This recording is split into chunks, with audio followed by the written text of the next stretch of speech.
everyone and welcome back to my channel. This is the second video of my Christmas series and actually the first video of my new house, and that's why it's everything so empty behind me. We're still working on that, but I did try to make it a little bit more Christmassy back there, so please appreciate the effort before starting though. This is going to be an anti-haul, so actually everything I am not buying on Christmas, but I do want to make it very clear that I am not going to judge in any way, shape or form anyone who loves and buys these things. I'm just trying to give a different perspective of what we might or might not need at Christmas and maybe give you some more sustainable alternative, because in a lot of cases these are not things that I actually don't have, but more things that I have substituted with a more sustainable alternative to the mainstream option. Without further ado though, let's go on. Okie dokie, so let's start with my biggest pet peeve, which is the advent calendar. Now the problem I have with the advent calendar is that it is a lot of packaging and a lot of plastic for something that only lasts 24 days. And when it comes to the adult advent calendars, for me it's even worse, because they do tend to contain like random objects or random beauty products. And let's be honest, the majority of them are completely useless, or you won't end up liking them, so they more than likely end up in the trash, which is extremely wasteful on top of the packaging. So I did completely rule out the advent calendar because it's honestly not part of the Italian tradition, and there's nothing I really like about it to convince me to do it.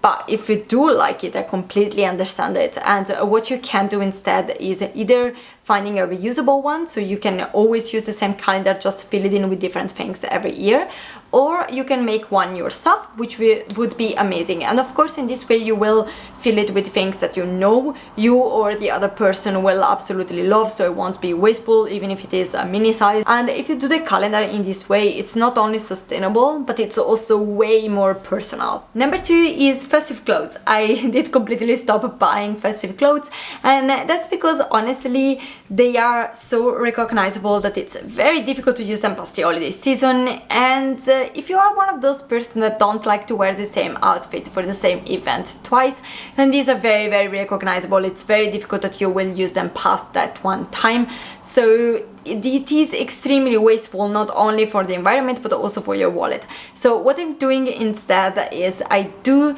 have one red dress that I actually use all year round, but because it's red, then if I wear it during the holiday season it looks super festive, and in this way it's super versatile. Otherwise I do have one Christmas jumper, which is this one that I'm wearing now. Not very Christmassy, but I love it, and I do use the same jumper every year, so it's only one and it works for me. Otherwise I just use the normal clothes I have, and if I want to look a little bit more festive, I just like put on this hat that I thrifted for like €1, and I immediately look super festive. And yes, it is something very specific. It is something that I won't use past the holiday season, but these are two items that I will use year after year after year. So for me it is a good balance of having something that is really Christmassy but in a more sustainable way. Number 3 is the Christmas tree. Now I honestly have nothing against a Christmas tree. It's very beautiful and there are many ways in which you can make a Christmas tree in a very sustainable way. But in my personal case, it doesn't make any sense, and that's because I don't spend all my holiday season here in Belgium. I do always go back to Italy, so I would only use it for basically a couple of weeks before going home, and I would need to store it for all the rest of the year, which I'm not really willing to do because it's a lot of space you have to find for it, and I'm not really happy of that. So what I do instead is I do decorate all the other plants of my house and my house as a whole, which leads me to point number 4, I think, which is decoration. I do not buy Christmas decorations, and again, if you do have a stash of handmade or vintage decoration that you bring out every year, that is amazing and sustainable, so no problem with that. But in my case I do not have that, and I do not intend to have that, because again I would need to have something and to store something that I only use for 2 weeks in a year. and I suppose I can say that it doesn't really fit with my new minimalist kind of mindset, so that's not for me. What I do instead though is I do make my own decorations, and I do that either with candles. They are super festive in themselves, but if I want to have that extra festive feeling, I do decorate the outside jar in a Christmassy way, and I do that using upcycled ribbons or normally edible stuff like oranges and things like this.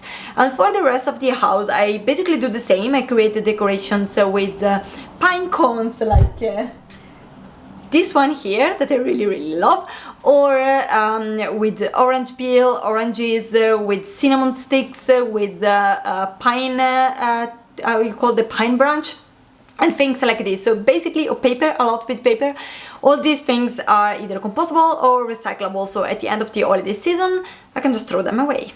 Next point is wrapping paper. Now this is very simple. Wrapping paper contains plastic, and because it's a mixed material, is unrecyclable, which I find unacceptable for something that lasts for so little. So what I do instead is I do use newspaper or brown paper that are completely recyclable, but I know that they don't look particularly nice, so I do further decorate them to make them look a lot nicer. And honestly, my Christmas packs are way nicer now than they were before. But if you're more interested in that, I am planning to do another videos all about how I wrap my gifts in a nice and sustainable way. So if you're interested in that, subscribe to my channel and hit the notification bell so that you will know as soon as I upload it. And this was my anti-haul. Now the point I really want to make clear is not that you have to delete this or that from your Christmas, but more you need to only introduce those things that really makes your Christmas special and that you really love. So if there is something that really doesn't work for you, like the Christmas tree or the advent calendar for me,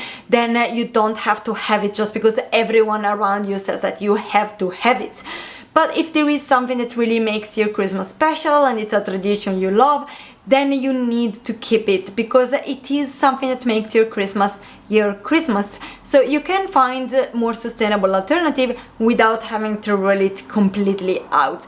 In my case, for example, two things that I will never get rid of is Christmas food. I do absolutely love all the food that comes out at Christmas, and I always make sure that I eat all of it, and I do it.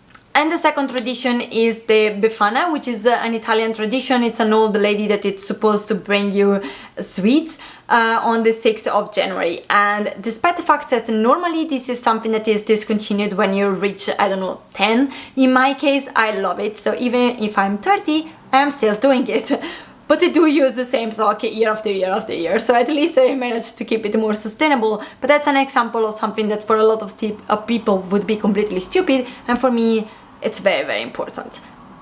And that was it for today. Thank you so much for watching. If you did enjoy this video, please consider giving a thumbs up and maybe subscribing to my channel. I do always video about sustainable living in a more reasonable and affordable way. So if you're interested in that, subscribe. And until next time, bye!